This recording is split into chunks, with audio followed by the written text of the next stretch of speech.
evening, everyone, and welcome to episode 70 of the Spectives podcast, Space Channel 5. James, why are we here? Last fortnight, I was playing with tanks and artillery and infantry on a hex-based grid. That was video game heaven to me. Now we're playing Space Channel 5, which is about a space journalist in the future who uses interpretive dance. How did we reach this place where we moved from a classic video game to this one? Well, the reason I told you initially was because somebody from Discord asked us to play this game, but the real reason was because I knew you'd fucking hate it. I knew it. Yeah. You've been making excuses all week saying, ooh, I've got this legitimate reason, but I always knew it was about my suffering more than anything else. I mean, surely you've played rhythm games before, Patrick. It's not exactly a niche genre out in the wide world. It is true. I have dabbled in rhythm games. I've played a lot of Guitar Hero, and I also remembered there's another rhythm game that I've played that isn't a traditional one, but I still think fits into that mold. It's called Thumper. There's also Audio Surf, and Thumper's kind of like Audio Surf-esque. So I've got some familiarity with this genre, but less so with the genre when there's a space journalist dancer with pink hair in a 60s sci-fi aesthetic. So that was more the thing that tricked me up, the presentation, as opposed to it being a rhythm game in and of itself. Well, we've played retro-futurist games before, Patrick. Surely you can swallow down your pride and get groovy with Space Channel 5. I had to. I mean, that's the name of the show ultimately. So, but we will be sharing our opinions on it. James and I, of course, make up the Retrospectives podcast. We play through these old classic games of the past to determine if they're true classics that have stood the test of time and are worth your time to play today. Most importantly, this is not a nostalgia podcast. We're not here to understand and evaluate these video games in the context in which they are produced. All we want to know is, are these games worth playing today? So, we played through Space Channel 5. Before we get into our discussion, we should talk a little bit about how we played Space Channel 5, because we suffered some technical issues when we first tried, and that was all James's fault, because he's like, we should play on the PlayStation 2 emulator, which turned out to be a fairly awful idea. Yeah, there was a bit of hefty input delay running through that. So basically, we both booted up the game and then proceeded to fail like every single input for like, I reckon I fucked about in the PS2 emulator trying to get it to work for longer than the actual runtime of the game, which is about, an hour and a half, depending on how good you are.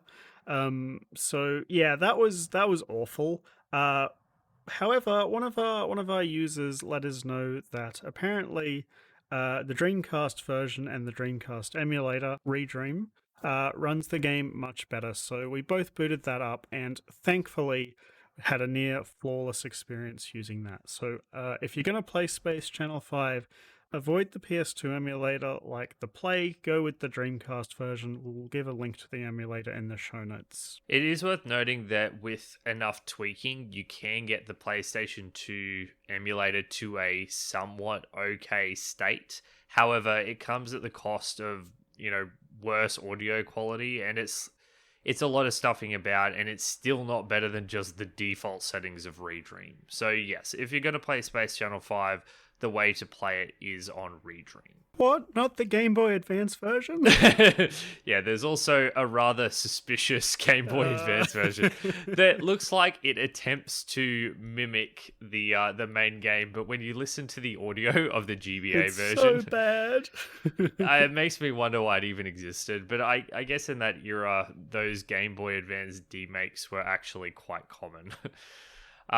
So yeah, for those who've never played or heard of Space Channel 5, as I assume most of you haven't, because James, of course, as is tradition, has picked yet another strange game that no one has ever heard of. Everyone in Discord was like, I've heard of this game and we want to hear you guys play it. It was actually quite a good response from people. So I think you're exaggerating that, Patrick. It is true. I sometimes feel like I'm tapped into completely different gaming history to you are, James, because you keep citing these random games and everyone seems to know what they are, and I've just got no idea. But anyway, Space Channel 5 is a rhythm game, and it was developed by a company called United Game Artists, which was a sub company of Sega itself. It was first released in 1999 for the Sega Dreamcast in Japan, and it came to the rest of the English-speaking world a year later in 2000. As we earlier mentioned, it saw ports to PlayStation 2 and Game Boy Advanced. Since those early days, there was a Part 2 released and a VR title, but it never became a mainstream franchise and has kind of slipped from most people's collective consciousnesses, or at least that's what I thought. Maybe it's this cult classic that all the console gamers are aware of. So this game, it's a little hard to explain, but I think the place to start in explaining it probably comes with the story and its presentation.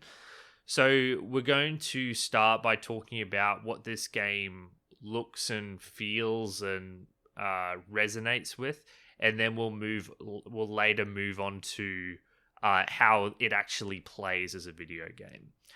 So aesthetically, it's kind of a bit odd. It's retro-futuristic. I would say it's like a 60s sci-fi aesthetic mixed with 90s era clubbing. Think 2001: A Space Odyssey mixed with glow stick disco. And I'm sure there's many other ways to describe it, but you're best off just looking at some pictures of it. Retro-futuristic sci-fi is a good place to start. You play as a space reporter named Ulala. I'm gonna struggle keeping a straight face through this, so please just bear with me. I'm reading out some paragraphs on my screen. Let me finish speaking, and then we can talk about it, all right? So you play as space reporter Ulala. She is a journalist for Space Channel 5 who investigates the strange events of aliens invading Earth locations and forcing hostages to dance. Yep. So she then has dance-offs against these aliens where she mimics their movements and shoots them sometimes with a gun that doesn't kill them. She also shoots the hostages with a different gun that doesn't kill them. And in doing so, she defeats them or rescue them. And her success is not marked by her ability to save hostages, but instead her TV ratings, because she's a space journalist, you see. So if the TV ratings are good, it's a success, and if they're not good, it's a failure. So she keeps doing this, and she has to unveil the mystery of what is going on and hopefully eventually save the day. So the game, technically, by technical definitions, has a story. So, James, how did you feel about the story of Space Channel 5? It was so funny. It was so stupid. Like, I kind of had no idea what was going on until I had played through the first level like once or twice, and then it's so silly. Like, basically, that dancing aliens have invaded a spaceport, and then you appear on the scene, strutting down the aisle towards the aliens, and all of a sudden they challenge you to like a dance-off.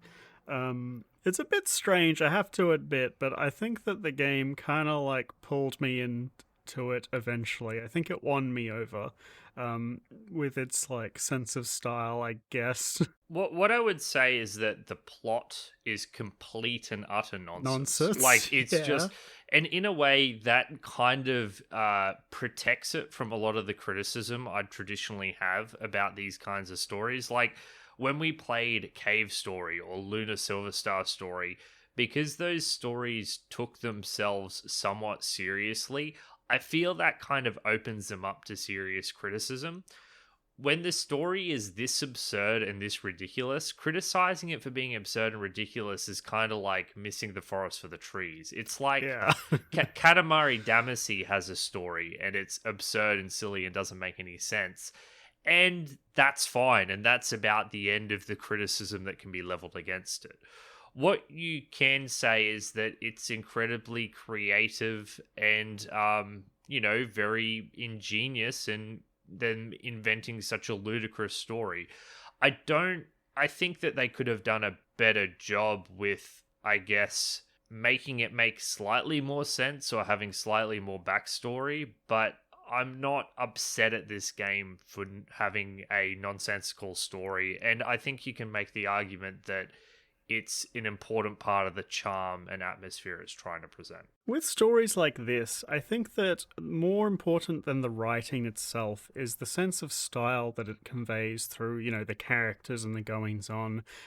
This is a very, visual story. I feel like a lot of the flair this game has comes across in its visual presentation, rather than what the characters are saying or doing. This is a game, a rhythm game, and all the characters move through the worlds doing these, absurdist, exaggerated dances, and all of these crazy things happen. And for me, for the most part, the game succeeded at what it was trying to do.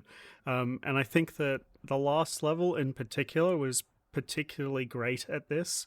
And, the first three were kind of okay to good. I think they could have done better at the start with having some more outlandish stuff happen.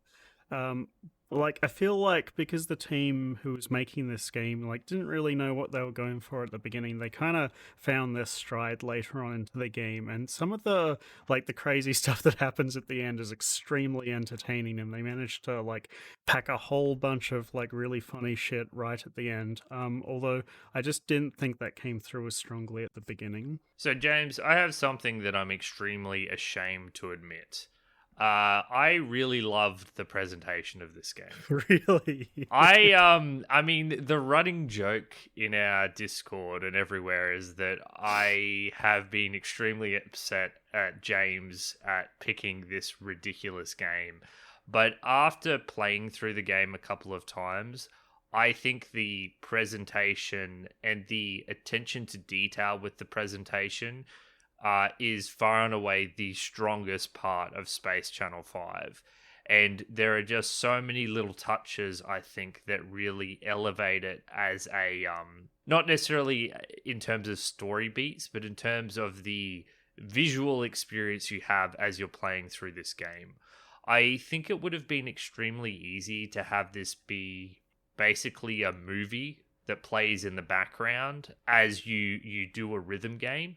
And yes, technically, I guess you could say that it is a movie playing in the background, but it doesn't feel like it. It feels like the actions you're doing and the way you're moving around, you do feel like a character moving through this world, which is utterly remarkable when you consider that the only way you're interacting with this game is by pressing up, left, down, right, and two shoot buttons. That's it. That's the only way you're doing it. And yet, I grew very immersed in this world and this story it was telling and the ridiculousness of it. So, I've kind of been bamboozled, or maybe I've been bamboozled everyone else, but I think the presentation in this game is fantastic, and I really enjoyed it. I agree with you what you're saying about that immersive factor. In a lot of rhythm games, you have this note highway thing where there's a little movie playing in the background while notes scroll down the screen. Space Channel 5 isn't like that. In this game, the base gameplay premise is that you walk up to an alien. The alien will perform a series of moves. For example, they'll say left, up, shoot, shoot, shoot. And then you'll have to mimic the pattern that the alien did. And kind of the way that this plays out in practice in the presentation is that your character, Ulala, as you press the buttons, will play out that button. So pressing left will move her arms to the left, and pressing shoot will move her hands forward in a shooting motion. And so because of that, you really feel like you're controlling a person dancing rather than just timing note presses as they scroll down the screen in something like Guitar Hero or many, the vast majority of rhythm games that I've played before.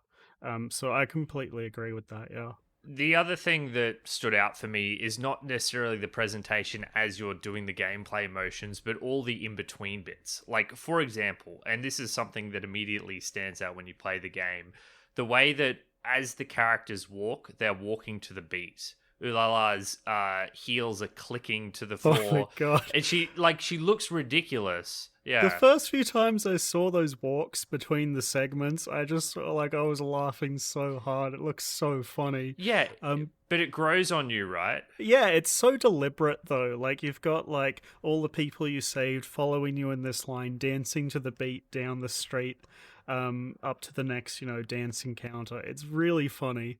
I think they did a really good job of making the characters like really expressive with their like exaggerated body movements throughout the entirety of the game. Yeah, one of the best bits is whenever you successfully win a dance duel against your fellow reporters, one of their posse comes and joins you. So when you defeat, what's her name, Muffin? Is her name Muffin for the first time? You get her electric guitarist to join you as you're walking around and plays a Yeah, and sick then he riff. actually plays guitar, and the Yeah, guitar gets added to the music. It's really great. But if you lose a segment, then when your characters are walking to the next segment, they've got their heads down and they look really sad, and the announcer's saying, "Oh, you just didn't do very good. That was terrible." you get all the dance moves that are in between each segment. So, the segment finishes and you and your squad do a quick dance and then you move on to the next bit. And it will differ depending on how successfully you completed the segment. There's just in general, as you're playing through this game, if we just take the gameplay out for a second, it'll probably take you about an hour to get through, but it's an enjoyable story to go along on. And on my second playthrough, where I was far more competent at the basic gameplay beats and I could more just, sit back a bit and enjoy myself, I found myself enjoying the spectacle of it all, even if it was, absolutely ridiculous. It is complete nonsense, but it's like a Yep. fun kind of nonsense. This game, I think you mentioned Katamari Damacy before, and I Yes. think that's the perfect comparison. Like, it's just too like you can't hate this game. Like, I don't think that how could anybody hate a game like Katamari or this game, right? Like, it's just too much fun.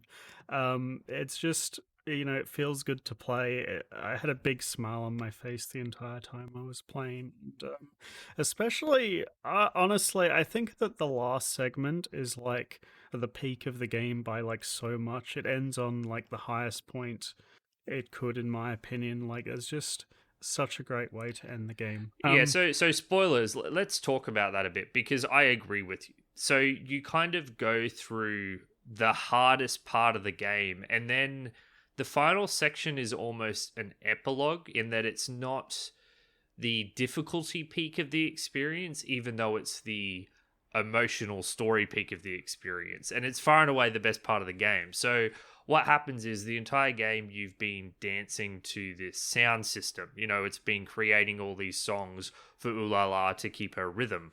But then the big bad destroys the sound system and, Ulala's screwed. She needs the music to be able to dance. But then the a cappella starts, and it starts off small with only a few people, creating this music with their mouths and singing. But as the confrontation gets further and further, the crowd of people singing grows and grows and grows to this fantastic climax. And that whole section, even though from a gameplay point of view, it's like a buy, like by that point, you'll breeze through with no issues. Like it was just an awesome conclusion, and I really enjoyed it. When the acapella grows in volume and like Mm. it's like you and there's hundreds of people working together to take down the villain, it was excellent. I loved it. Like the whole time I watched the whole credit with a huge smile on my face. It was just something really special. So I think what we're gonna do is we're gonna have an early music break, and instead of just playing the soundtrack for the game, I'm going to play a segment of audio from actual gameplay so that you guys can hear what it's like to play this game. So, to reiterate, the gameplay of this game is you encounter aliens. The aliens will make, some directions. They'll say up, left, shoot, shoot, shoot. and then there'll be a tone to indicate that it's the player's turn, and then you'll have to press up, left, shoot, shoot, shoot to the beat that the aliens spoke it to. So you'll hear that in the music break that coming up. Patrick, I'm gonna be selfish here and choose a bit at the start because I think near the start's the best way to iterate the game. But I do think that these music sections throughout the game, they did a pretty good job with them, and for the most part, I really enjoyed because like the music takes a lot of inspiration from like 50s 60s big band and then techno and some trance stuff, and I think it all really fit the aesthetic of the game. And during a couple of the boss fights, I thought that the music was also really entertaining, because a lot of the a lot of the music in this game plays into the visual presentation, like what's happening on screen visually syncs up with the music, and it changes very often. Like you'll have a segment of music, and then there'll be this little in between where the characters dance, and then they speed up their dance to change the beat entirely, so that the next segment of gameplay is at a different beat, so you can have a different challenge. And I think that the whole thing from beginning to end flows really, really, really well. So in my opinion, like I thought I really enjoyed the presentation and the music of this game. So, firstly, I'll just say that you're completely right to play the music with the left, left, right, shoot, shoot, shoot bits in it. Because if you look at the OST by itself, if you try and listen on YouTube, it's just the music and none of that. But when you're playing this game, those sounds are always going to be overlaid. So it's more accurate to the experience to play that music. As for the music, I'm actually a bit more critical of it than you, James. Not that there's a problem with the music in and of itself. I just wonder if this was the best application of music to a rhythm game. So firstly, I'm musically incompetent, so I may be off beat here.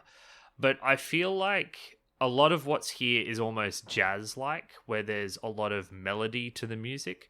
But the nature of the gameplay is so focused on rhythm that I almost feel it comes at the expense of the music. Don't you think it would have been better if the music here was more traditional pop music? Like, I'm just off the top of my head, I don't listen to a lot of pop music, but I work in a supermarket, so I hear a lot of it throughout the day. And as these songs were being played, stuff by like Katy Perry or Taylor Swift, those pop songs tend to have a more, I don't know, rhythmic feel to them as they're going along. They have a more structured rhythmic feel than this more freeform, complicated jazz. Because the thing is, James, when I think back on these songs, I can't actually mentally recall them very well, like, because the gameplay is so focused on rhythm. Do you think it's maybe a mistake, or is this a unique issue that I'm having? I think this is a you issue, to be honest. Like, I can remember most of the music, but I think that it's important to note that, like, half of the music is made up by the characters talking, I think, and singing in beat with the song. Like, I think it, like you said, it's a complete mistake to just play the backing track on its own, right? Like, half of the rhythm comes from the way the characters are talking over the top of the music. I think the big band jazz is a great pick for this. And to be honest, I'm heavily biased towards this kind of music. And, like I played in a jazz band in high school for like a few years. And I'm quite, I love this kind of music. So when I came in and it was, this was what it was, I was actually really delighted. Yeah, And I felt that it worked pretty well for the most part. it's just odd to me because, Guitar Hero is obviously something that's, my main rhythm game. And I played a lot of Guitar Hero. I got pretty decent at it. And with Guitar Hero, when you're playing all these metal and rock songs and everything, you're playing the melody. Like, you're playing I guess what I more readily identify as the music. In this, you're not playing the melody. You're playing the rhythm. And I just guess I felt that there was a disconnect there between the jazz music melody and the gameplay experience of playing the beat. I see what you're saying. Like the notes don't line up with the melody; they line up with the beat of the song only. Yeah. I think that it kind of has to be this way, like, because there's a big memory component of this game. There is no visual component to. Well, I mean, I guess there is some visual component to the Like gameplay. clues, visual clues. Yeah, there's clues, but a large unlike something like Guitar Hero where you can see, you can see the notes coming down the screen. This game doesn't visually show you the notes before, like you just have to remember them. And there'll be some aliens standing on the right and the left, so they'll go right twice and then left once, and you can see there's two aliens on the right and one on the left, so you can remember. But because there's such a memory component to the game, I think it has to fall on the beat as precisely it does. I don't think if you do it the way you're kind of suggesting, I think you can become very confusing very fast. Oh no, right? I don't want this game to be about melody. I'm just saying that jazz to me is very melodic, and therefore why not choose something less melodic like a pop song, which has a simpler melody, so we can concentrate on the beat. That's kind of like the gist of what I'm saying. Okay, This felt like a misuse of the music to the point where I struggled to remember what the music was actually like, even though in and of itself there's nothing wrong with it. So yeah, maybe I'm just way off base and people love this music and everything. And I'm obviously not musically trained, but I felt a little disappointed with the music choice and how it gelled with the gameplay. Okay. Well, for me, I guess I'll just one more point is that I think jazz is very good at pivoting really quickly through different styles and being kind of freeform. And I think that added to the game because it allowed you to quickly pivot in variety of the gameplay sections as well, with just these like little 3 to 5 second mid tones where you change key and beat structure in order to complement the next set of gameplay. So for gameplay purposes, you're raising a really excellent point because that is how the game plays. Yeah. So yeah, fair enough. Anyway, this is some gameplay from Space Channel 5. It's from the very start of the game, and I'll let us go through 2 segments. In between the 2 segments, you're going to hear them walking down to the beat, and you'll hear the tapping of their feet, and that's the best part. So listen out for that, and here you go, guys.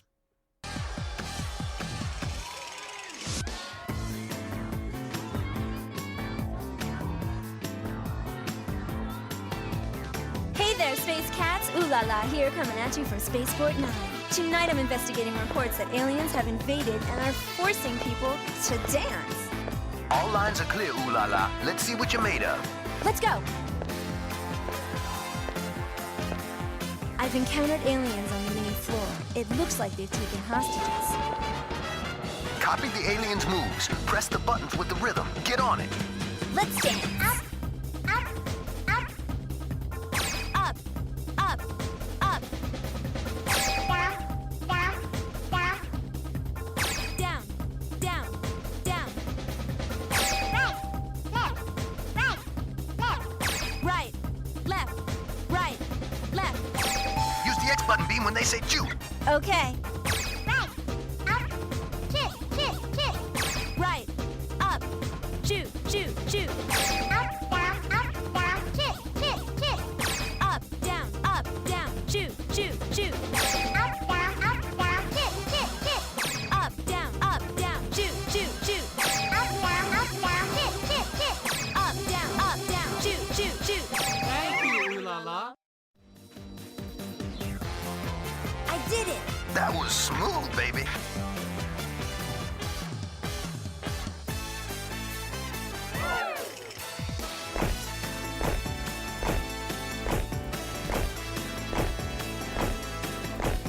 Take it to the control tower. Roger. Eyes open, baby. Use the X button beam when they say shoot. Kick, kick, kick. Here we go. Shoot, shoot, shoot. Stay tuned. Nice shooting. Alrighty, so that was the bit of gameplay from Space Channel 5. I hope you enjoyed it. I found it very entertaining during my playthrough. So Space Channel 5 is a rhythm game, and we haven't done a rhythm game yet. So I kind of wanted to talk about maybe rhythm games in general a little bit, because I think they're a very popular genre, and there's a couple of reasons why. Like, I think one, like, they're very musical, right? Everyone loves music, so that's a big part of the broad appeal. And secondly, I think that almost better than any other genre, rhythm games are a game that can cater to a huge variety of skill levels, right? Like you can introduce your grandma to Tap Tap Revenge or something on your iPad, and they can understand how to play that pretty quickly, right? It's a very intuitive genre, but at the same time, you have people making custom song maps for Guitar Hero or Frets on Fire that are, insane finger breaking feats of skill, right? Like, there's a huge range of difficulty that you can have with these games. And I kind of wanted to lead in on this because Space Channel 5 was actually a bit harder than I was expecting it to be to begin with. And, even after we fixed our emulation issues and I was playing through the game for like the third time, but with a good emulator, I was missing like a lot of beats in this game. It was kicking my ass to begin with. Patrick, did you have a similar experience? Oh, Space Channel 5 was hardcore, man. Like it's a very difficult game. It's one of the things that took me off guard because the appearance is so friendly and, sparkly and, let's be honest, childish. But then you sit down to actually play this game, and I just kept failing the first level, and I was like, what have I got myself into? And to be fair, after I kind of got over the first big difficulty hump, I didn't find it really hard until the final challenge. So I'd say the middle part of this game is pretty reasonable difficulty-wise, but learning the basics of this game and that final challenge at the end are extremely difficult. Yeah. It probably took me, I don't know, 4 attempts to beat level 1, and the very final level, because of, 1 or 2 sections, probably took me 10 to 15 times to beat after many, many failures. Yeah, there was sections of this game where I had to just like make a quick save and then just practice that little bit like 10 times and then restart the level What and a then dirty get through cheater. the level. What a filthy it was cheater. hard, okay? I have a terrible sense of beat apparently, which did improve over the course of my playthrough, and near the end I was getting through everything but the last level first try. But it was hard. Like I was having big difficulties at the beginning. And I think a big part of this, and I don't know if it's a criticism of the game or not, but it's just the way it's structured, right? Like on the screen, compared to a lot of other rhythm games, there isn't a lot of visual feedback.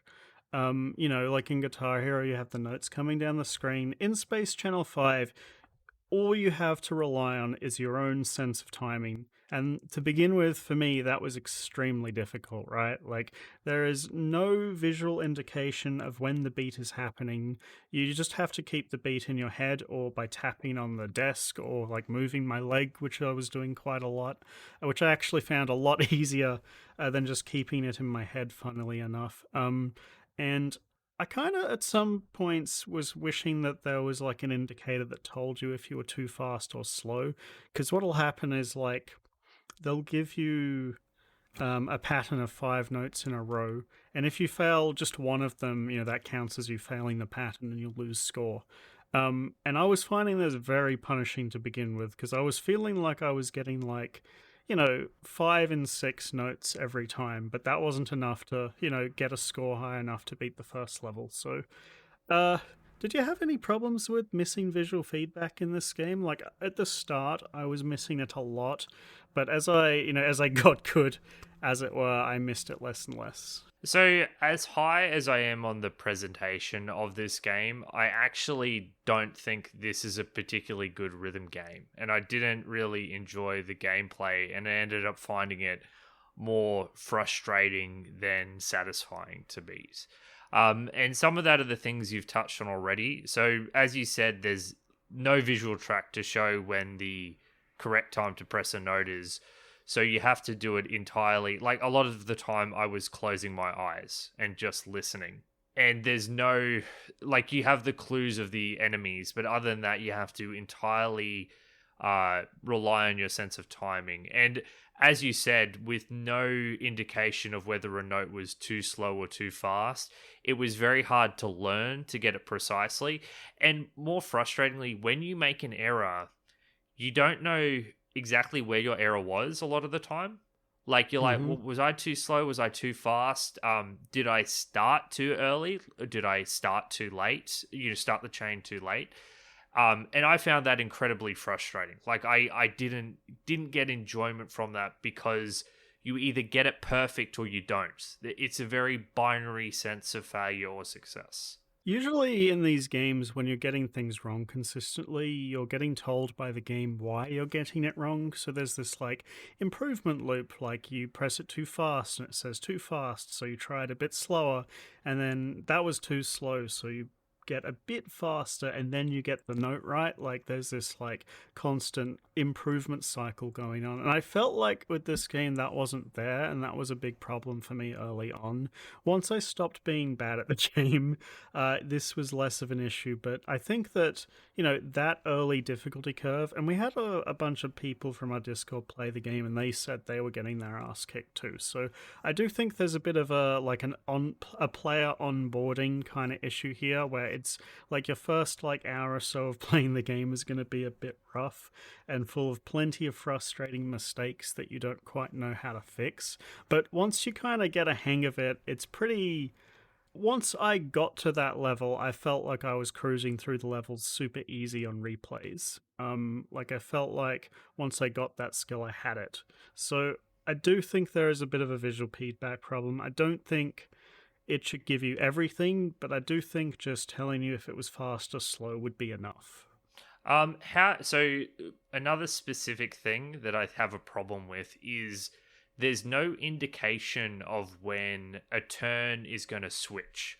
So the way the game works is the enemies they do a set of actions and then you copy it, but you have no idea exactly when their string of inputs are going to end and yours start. And you need to start, when it switches to you, you need to be ready to go immediately. So I had this big issue with they would have a big long string and then they'd have a short string and you would not be ready for it. And It's I like think they tricked you.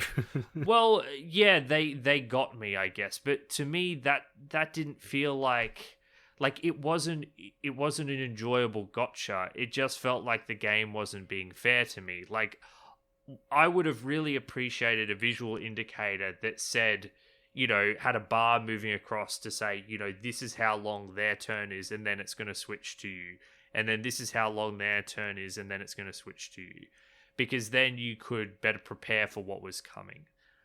Did you feel that way, or were you fine with it just randomly swapping to this, you know, single note sections in the middle of longer ones? I didn't mind it so much. I felt that with the scoring system, you've got this... I didn't like the scoring system of this game, Patrick. I thought it was trash. Me too. You have a rating system that is persistent throughout all the levels. So, you know, you'll start on 15% rating, and then every time, like, as you get it right, it'll go up a bit. And to me, it seemed like certain segments were worth more points or something, because sometimes, like, just one segment would push it up by 1%, but sometimes you'd need to do like 5 like little segments to push it up 1%. It was very, very hard to tell what was worth what, and because of this, like, I found it very unsatisfying. Like when I was bad at the game, I was struggling to get enough percent to pass the levels, because to beat the levels you have a minimum percent requirement, and on reflection it's pretty lenient. Like now, for example, like to beat the first level you need like 25%, right? And now I can have 35 or 40% at the end of the first level if I play like perfectly or something, which is, you know, pretty easy. But at the start I was like just scraping by. But it's kind of hard to tell like how much something is worth and how well you're doing. And I feel like something that a lot of rhythm games do is have scoring based on accuracy. Like if you're like, there's a range in which it'll accept a note, and the more accurate are, the more points you get. And if you're just a bit off, you know, it'll still accept the note, but you'll get less points. And I felt like that, and plus the missing visual feedback, was something that this game kind of sorely lacked. It's also really easy to just hit 100% and then stop. Something I think that is really important in rhythm games is this sense of mastery that you want the players to strive for. Like, I know, you know, when I used to play Guitar Hero, I'd always try to push myself to get harder and harder songs with better and better scores. Because in this game, once you hit 100%, you just can't get higher than that. It feels really bad. Like, you can't really tell how accurate you're being once you're maxing it out. So I was a big upset with the way this game scores the player. I think that it's really missing out on one of the things that makes rhythm games really addictive, that push to be better and better constantly. Yeah, the problem is in the fact that it's very binary whether you fail or succeed. You'll have a string of 8 inputs that you need to enter correctly for each segment, and you'll have, I don't know, 15 of those over a section.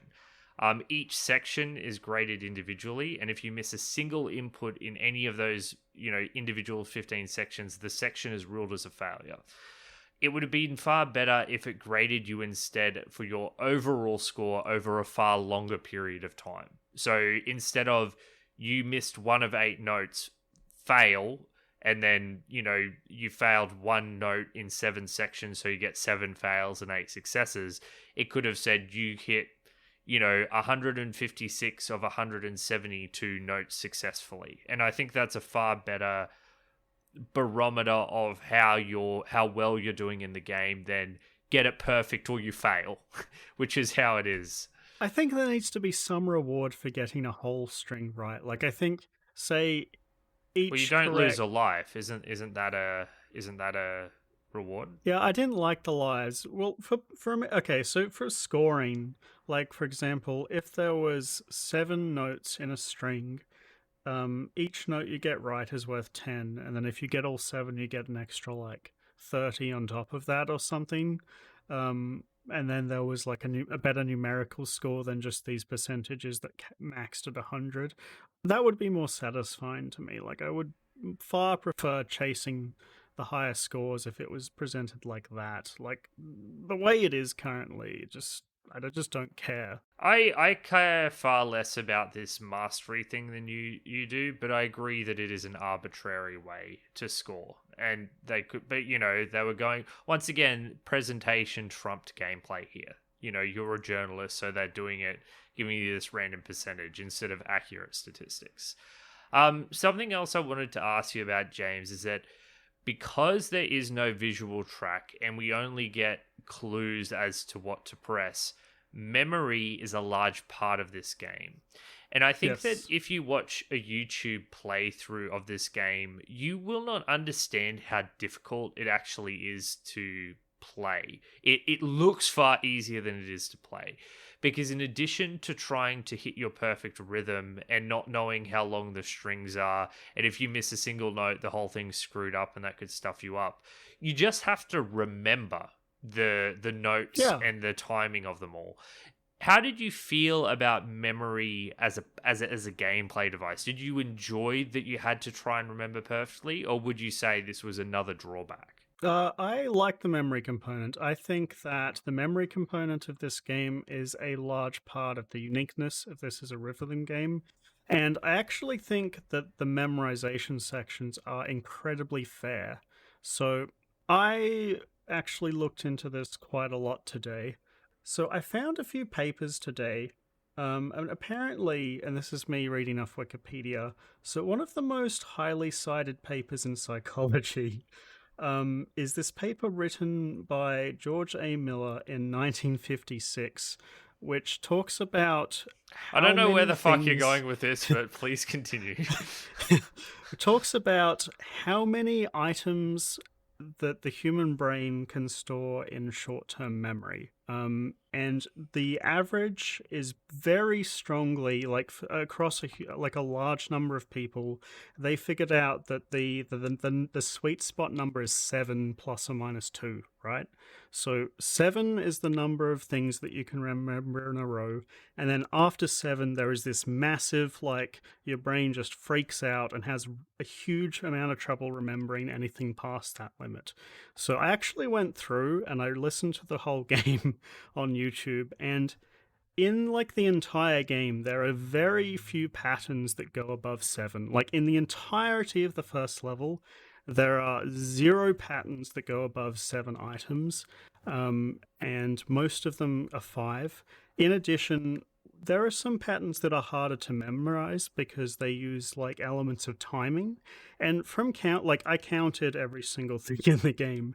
And the ones with like little weird timing changes, like maybe you had to press it offbeat slightly, those seem to count as like two objects because every single time there was like a weird pause or a timing issue, there would only be like 4 items in the string ever.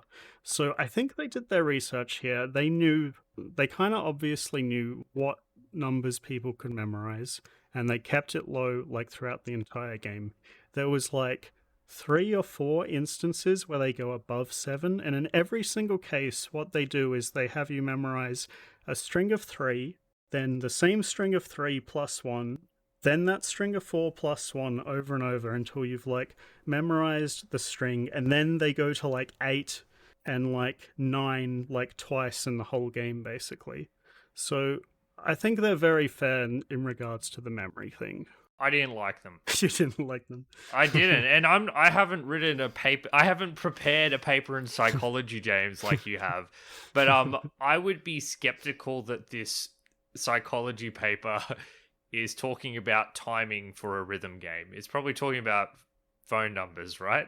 Basically, the only times now that I have problems is when it goes above 7. I've noticed that very strongly. There's one section in level 2 where Jaguar challenges you to a duel and it goes above the 7. final string, yeah.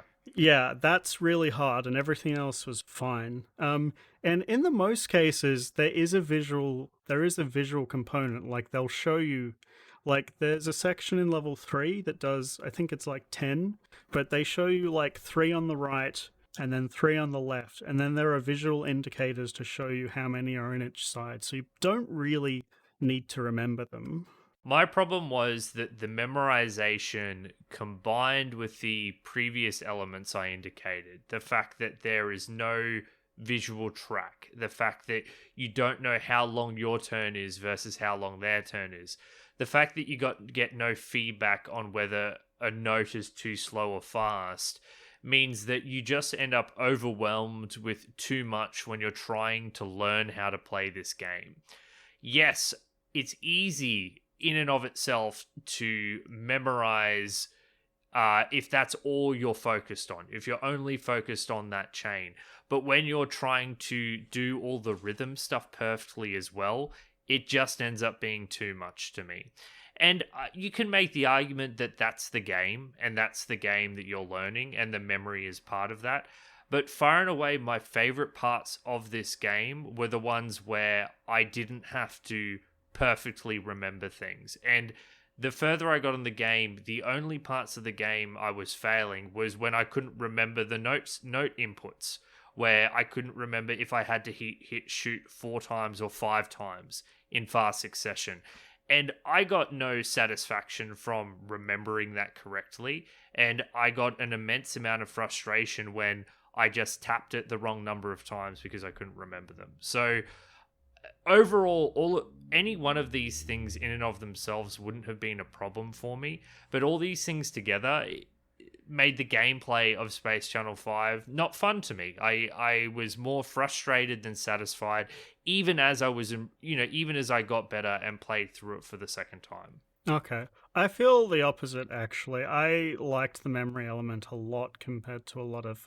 We already did this gameplay in a game we played before, remember? We played Sly Cooper, the first game. Has visual feedback. It has has very visual clear feedback. visual feedback. And that makes it, to me, a completely different experience. The Space Channel 5 has zero, well, okay, it doesn't have zero visual feedback. As we've alluded to a number of times, there are visual clues, but for the most part, you're using your sense of rhythm and listening in order to hit the rhythm. Whereas Sly Cooper that boss fight was very visual. Mm-hmm.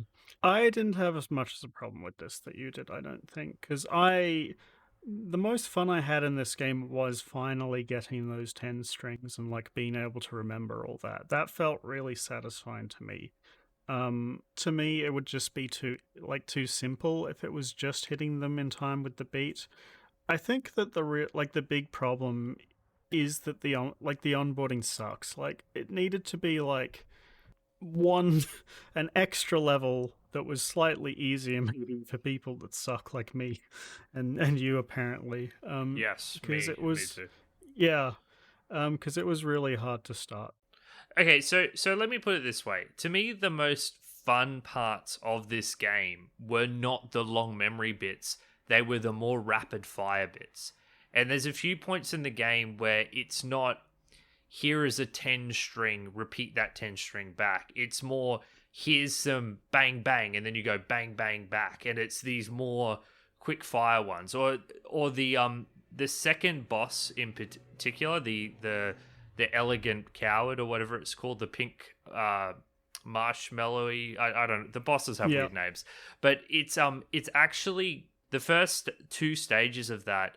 Each section is only 4 to 5 notes long, but they all have interesting timings, and that was my favorite boss fight of them all. The final section dips back into memorization, but I enjoyed those bits of gameplay more than those longer bits. That boss definitely averages 7 for like the vast majority of the final- game averages 7 strings. Yeah, but it's that boss. It's that boss. It's the final bit which goes into memorization. The first two stages are not long, and I would put money on it. It's like 4 to 5 for the entire first two stages.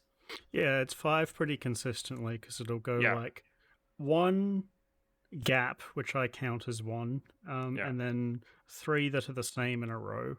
So Oh, you count the gaps. Okay. I count the gap as well. You have to remember the gap, right? I So- guess that boss felt like it flowed with the music really well, so I was just able to nail the timings. Yeah, if you count the gaps, usually the gaps seem to count as like 2 memory bits, because if you count the gaps as 2 plus the ones, you basically very rarely go above 7. Okay, I see what you're saying. Yeah, whenever there's a timing thing you have to remember, the number drops down always to compensate, to make it easier, because it's too hard to remember a really long string plus like a whole bunch of thing. And so the game's quite short, like it's 2 hours long, and An I'm hour not sure long even. it's about an hour I was long. pushing Yeah. it, yeah. Yeah, if you get everything perfectly, it's about an hour long, and I don't think they could really stretch it out any more at that, because this like upper limit on how many things you can make people remember kind of, limits the amount of design space there is for things to do, and there's a heap of repetition throughout the whole game, and that's fine because I can't remember all of it long term. So every time I play through the game, it's like playing through it new, but with a better sense of timing. There was a couple points through the game where they did some fun things. Like, I think in the last level, there's this one segment where you have to listen to what they say, but then press the opposite button. And that one, like the first time through, that threw me for a loop. But when I finally was able to do it consistently, it felt really good. It gives So- you no time to prepare either. It's Yeah. like, press the opposite button. Okay, It's like, immediately begin. It's like, yeah, so of course, the moment I got there, I was like, what the fuck is going on? Why? It doesn't even give you Failed half miserably, a second. yeah. That was the other problem I had. So there were in level 4, there were basically 2 specific bits which I had huge problems with, which kept game over me over and over again. So the first was you dance off against an evil robot clone of yourself, because of course you do, and her name, is it Ulala as opposed to Ulala, yeah. Ulala? Yeah. And there's this section of the dance where there's just these really long gaps, like really long gaps. And Oh, that was hard. I couldn't get it. And this is one of the reasons why I felt like, when I was talking about the music, that I felt like the music wasn't necessarily the best choice, because that music, it didn't clearly signify the missing beats to me. Like I couldn't hear, and that's why I was like, well, if this was a more poppy song with a more deliberate beat, then I would have been able to read those missing beats. Well, the music at the start of the game, the beat is extremely exaggerated. Like, I don't think you can lose it. That song that you're talking about, it's nowhere near as exaggerated as the start of the game, so it becomes difficult to keep time. I lean back on using my legs to keep time a lot, because for whatever reason, it's a lot easier to, use mechanical motion of your body to measure a beat than it is to keep it in your head. just by thinking. And like to get better at this game, I had to rely on tapping to keep the beat a lot. I don't know if you did that. I didn't, but I did close my eyes a lot. The only problem is there's lots of sections where you can't close your eyes because you got to rescue hostages. So you've got to be able to see that it's a human or an alien. So, but I closed my eyes a lot and just tried to listen. So that was one part where I really struggled. To me, I'd say that's a criticism. I'd say that it's just stupid because if I'm like listening, I shouldn't have to guess where it was. And maybe I'm just terrible, but I felt like after 6 tries or however many tries it was, I should have been able to do it consistently. I just couldn't. Yeah. Game's hard. Difficulty spot number 2, it's in that backwards bit. Specifically, I think it's the final section. This part of the game really irritated me because most of the time in these dance-off sections, you have about 5 or 6 lives. So you've got a decent amount of room to, in a section that's 8 or so long, or you have 4 lives if it's 8 long. You've got room to make errors. This final section, you have 2 lives and it's 4 sections long, and they're the most difficult sections probably in the entire game to nail the timing perfectly. But yeah, that really irritated me because I just the very, very final one I think will kill you regardless. But I found myself dying in that section many times. So I had to get through fucking Evil R, and then I had to get through that part. And the rest of the level I was doing close to perfectly. And those 2 sections with their Big limited lives. Spikes. Yeah. Yeah. So it's very frustrating to get choke pointed in that way.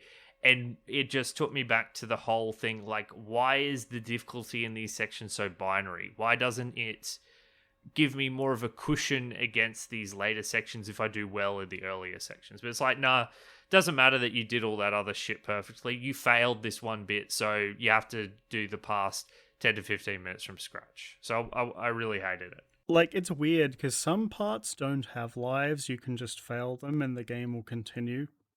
And then suddenly the lives will appear, and if you get them all wrong, and usually you have like 7 of these things, so you never, like, even if you miss like 80% of the notes, you can still have enough lives to continue. But like, I agree, that bit at the end is kind of silly. And the difficulty curves are kind of all over the place. Like, I think the game does a good job of, like, each level starts off relatively, like, easing you back into it, I guess. The start of level 3 is actually quite intense from the get-go. But they kind of do this thing where they drop you back a bit and then build you back up just in case, you've taken a break, whatever, even though this game's like an hour long, so I don't know. How did you feel about the bosses? I liked the bosses. I think there was one that was... there's the level 3 boss... during that segment where the 2 heads were like moving up and around, the second half of that where it starts messing with the timing, I never get that section ever. Yeah, where it starts putting the shoots in the middle of the ups and lefts and right, that bit? Yeah, I can't do it. It's just fucking weird. Other than that, I think they're pretty great. The second boss is definitely my favorite. I really like the between sections where it has that choir. Yeah, the choir kicks in for a second and the boss does that animation. It's great. It makes me wonder because that piece of music felt very distinct from all the other music in the game. And I know it, goes into techno and stuff, but I still feel most of the music is rooted in jazz. And then you had that song with the choir and it felt different and unique. And it makes me wonder if this game would have been better if it pulled from a more diverse set of music. Like you play Guitar Hero and you play all kinds of different songs. You play this and you're kind of getting mostly the same.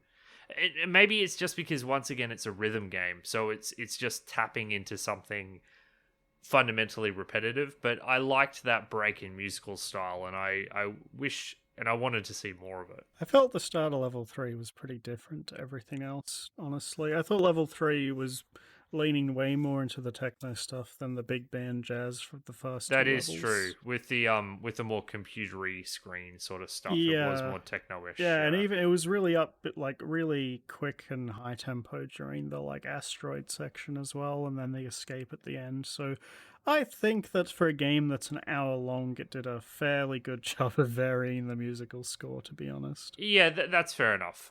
Yeah, I think it's just because it's so focused on rhythm rather than melody that's throwing me off. Let's have another music break, James. So, before we go on, we'll go to the boss fight that I've spoken to so much about. It's the theme for the boss of level 2, and it's called the Elegant Coward. Here it is.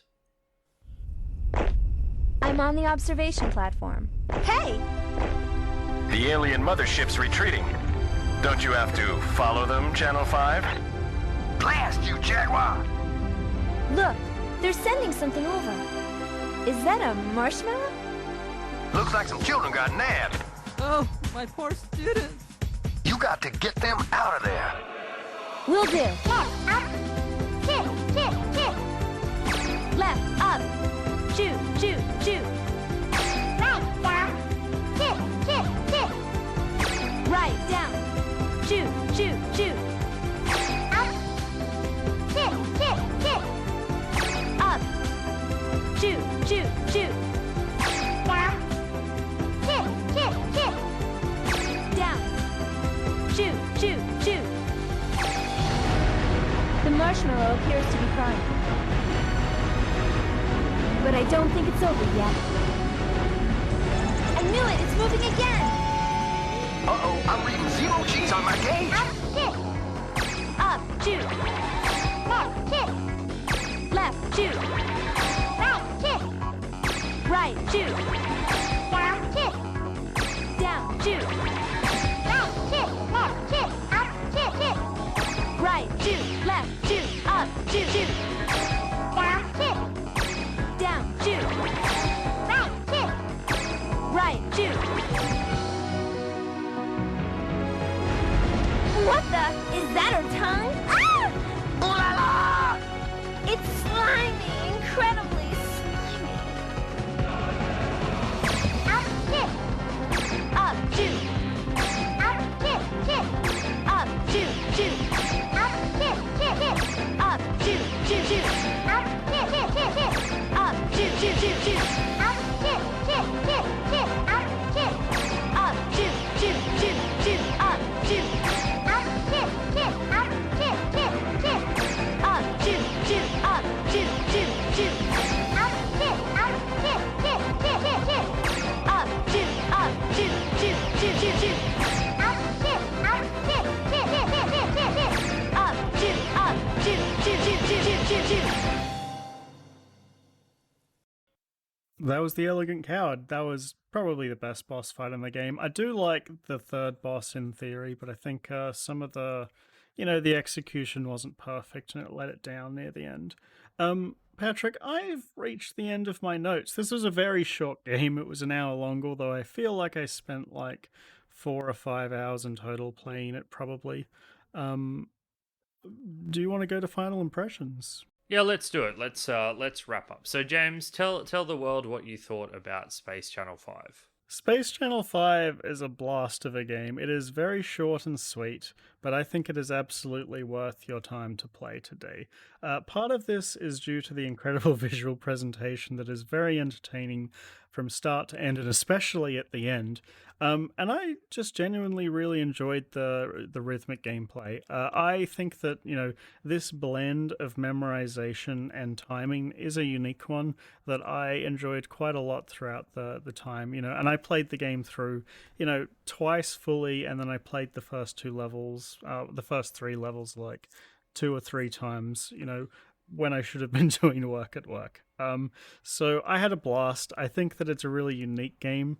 I think that, it's still really fun to play, and the sense of style that this game has, I think stands the test of time, absolutely. Visually, some of the models look a bit outdated. The animated FMVs clash horribly against some of the, the character models, but on the whole, like, the presentation the sensor style, the joy of the rhythm game combat is pretty good, even though there are a few issues with the gameplay, like a lack of visual feedback.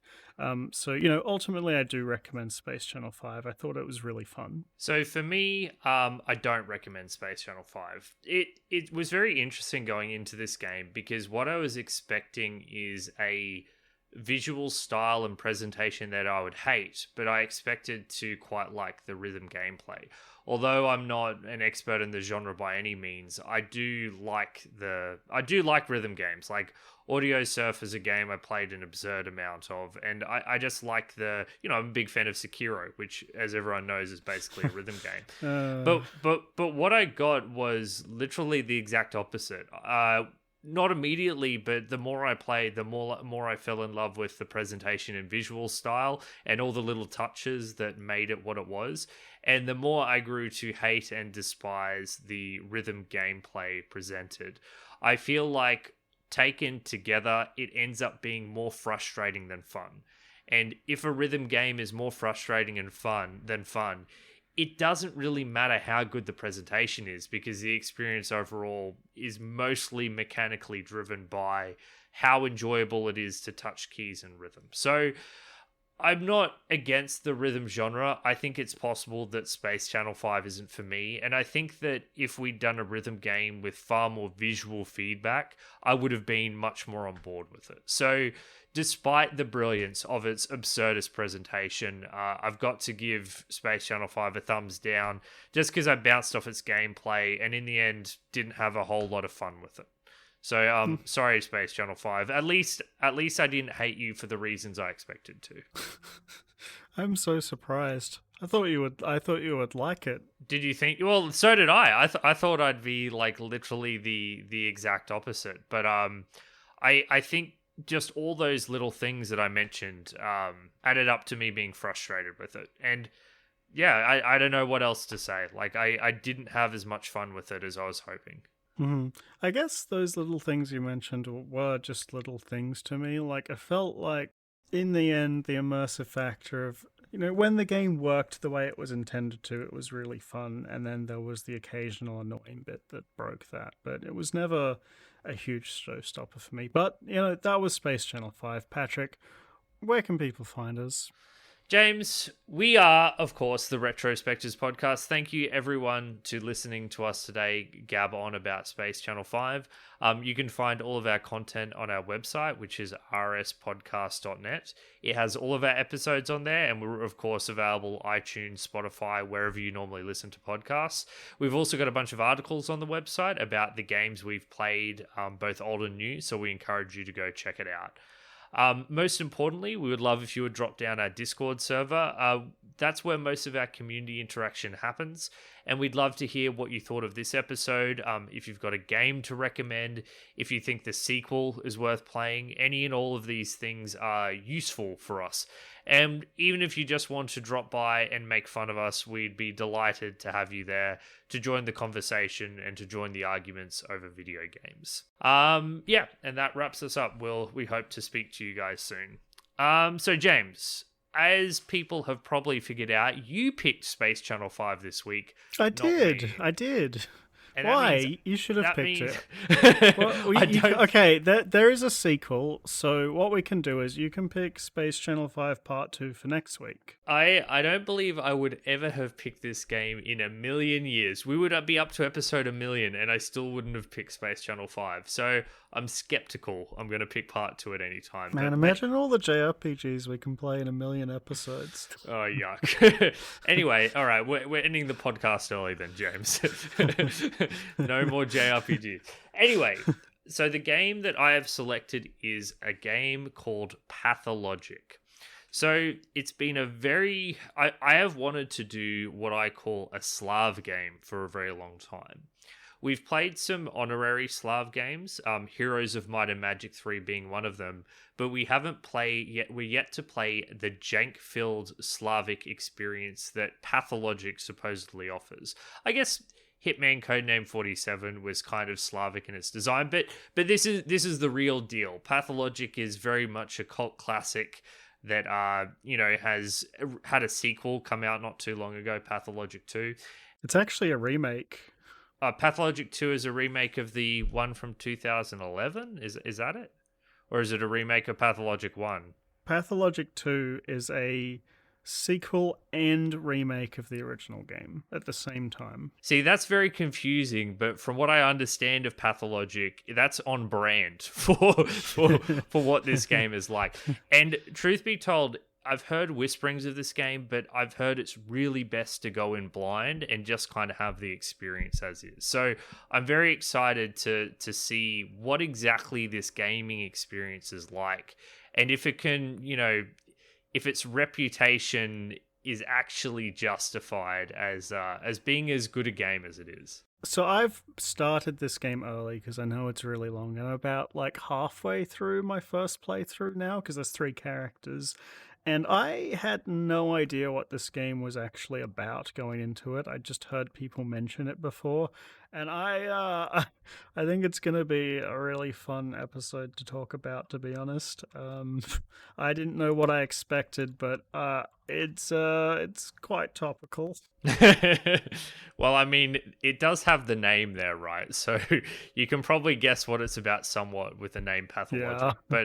But I'm interested in digging into the mechanics and its storytelling devices because, I've heard whispers that it's quite interesting. So anyway, please join us in a fortnight's time for Pathologic. Thank you everyone for listening, and we'll see you next fortnight. Stay tuned.